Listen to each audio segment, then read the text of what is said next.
Hey there, this is a Fiora counter video intended to fill you in on everything you need to know to deal with Fiora when she's on the opposite team.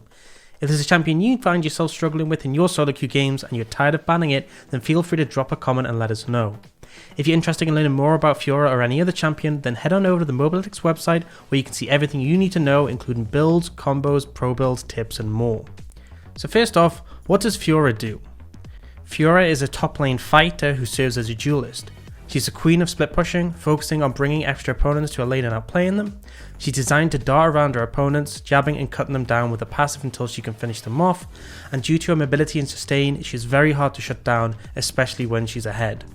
To hone in on that, Fiora's strength is her split pushing. She excels at going into a side lane and forcing opponents to deal with her. Her kit allows her to always have the opportunity to outplay even if she is heavily outnumbered. Another strength is that she can be very difficult to shut down, especially against teams with limited CC. She scales incredibly hard with items, meaning she's strong in the late game but also when she gets ahead. And Fiora has a very high skill ceiling. Her outplay possibilities when mastered are infinite.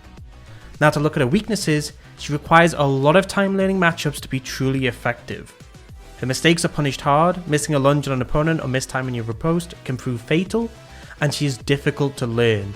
As we said with her strength, she has a very high skill ceiling, and so a lot of practice and time is needed to be able to hit that or at least get close.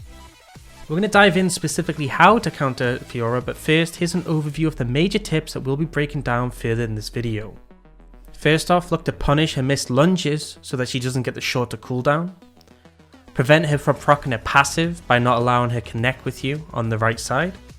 Play around her riposte, don't put your CC or damage into it. Look to buy anti-heal to shut down her sustain, and be careful of her ultimate, which gives so much dueling potential. If you're going into a game against Fiora, those are solid bases to remember and will help you be successful. It's always good to think about when a champion is strongest or weakest. Fiora's strongest point is when she has items and experience, in the mid to late game where her scaling and split push capabilities are at their peak. That means we need to abuse her early game and set her behind. Fiora's laning phase may not be awful, but is by far the weakest aspect of her game. She's heavily item reliant and requires a lot of matchup knowledge to survive some lanes. If put behind, she can take a long time to be relevant. So let's talk a little bit about the early game of Fiora and how to punish her. So first off, don't let her abuse her passive. You want to keep Fiora at range and harass her when she goes for minion waves. Avoid allowing her to queue into you to proc her vitals passive, as this is her main early source of damage and sustain. Always think about her riposte. Fiora's W is easily the most likely thing to turn odds in her favour. Make sure you're aware of its cooldown and not using any predictable CC when it's up. If you just get a good riposte off, it's likely you'll end up dying and gain a disadvantage in lane. Be mindful of her experience. Fiora's ultimate is a fantastic dueling ability and you'll want to make sure she doesn't get it first and time it all in. Be aware of the minion waves and keep an eye on your own experience to be sure you don't fall slightly behind momentarily and lose a lane because of it. Don't give her an early lead. Fiora's whole playstyle is based around getting a lead and abusing it in a split push. If she becomes too strong early game, no one will be able to prevent her from sitting in a side lane and killing anyone that comes to take her out. When laning against her, be mindful not to take unnecessary risks that may put her in the lead and allow her to play to her strengths. Honing in on Fiora's mid game. So first off, as a tip, play around her teleport. In the mid game, Fiora will likely look to split push as often as possible and teleport into fights. Try to bait out or force a teleport in situations where it's not that necessary and then force fights while a teleport is on cooldown. This way it'll make her split pushing less punishing and allow you to punish her instead for it. Additionally, if you can survive her teleport ganks, then this opens up a huge window of opportunity where you have that teleport advantage and you can look to capitalize on that. Look to force objectives. Again, when Fiora is in a side lane, you can use this opportunity to work towards Dragon Soul or secure a Rift Herald. Be mindful of her rotations and try not to give her too many structures in the meantime. Punishing split push by forcing objectives can be risky, but if you pull it off you can take control of the whole map while she may only be farming a side lane. Try to weigh up whether or not you'll be punished for it and the likelihood of you successfully securing the objective before Fiora can abuse the alone time. Look to hard engage on it. Don't be afraid to use big engaging abilities on it. Fiora thrives against teams who aren't sure whether they can commit to her or not, as you can weave in and out of fights and counter predictable CC. Don't be afraid to go the whole hog and get her off the map quickly. Finally, this is where things do start to get tricky into the late game. So first off, make sure you're warding your flanks when you're setting up for team fights. Fiora loves to get behind teams and come in for cleanup duty, Try to place some deep control wards in areas you're regularly fighting around to avoid her getting the flank on you. Be mindful of her ultimate. In teamfights, Fiora's ultimate can make or break.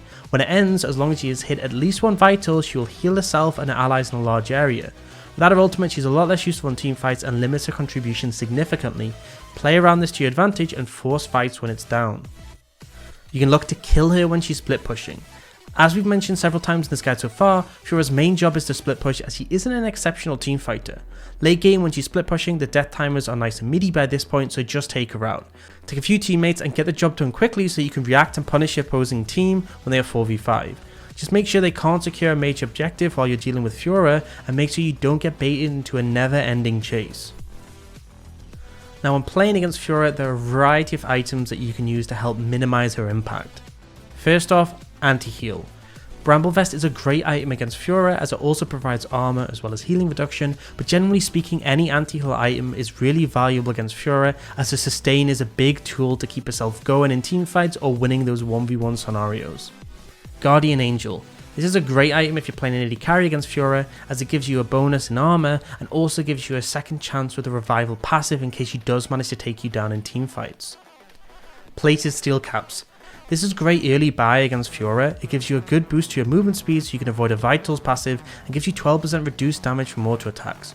Both these effects plus a general boost to armor are a no-brainer against Fiora. Big armor items. Finally, the last one on the list would be any form of armor items. Randuin's Omen or Frozen Heart are very good because they also bring her AD or attack speed down a notch. Anything that you can build to dampen Fiora's effectiveness will not go unnoticed. That wraps everything up for our Fiora counter video. If you enjoyed this video, then you can find more counter videos on our website or in the playlist link below, and be sure to subscribe to be alerted for when we cover a new champion. Thanks for watching, and we look forward to seeing you again.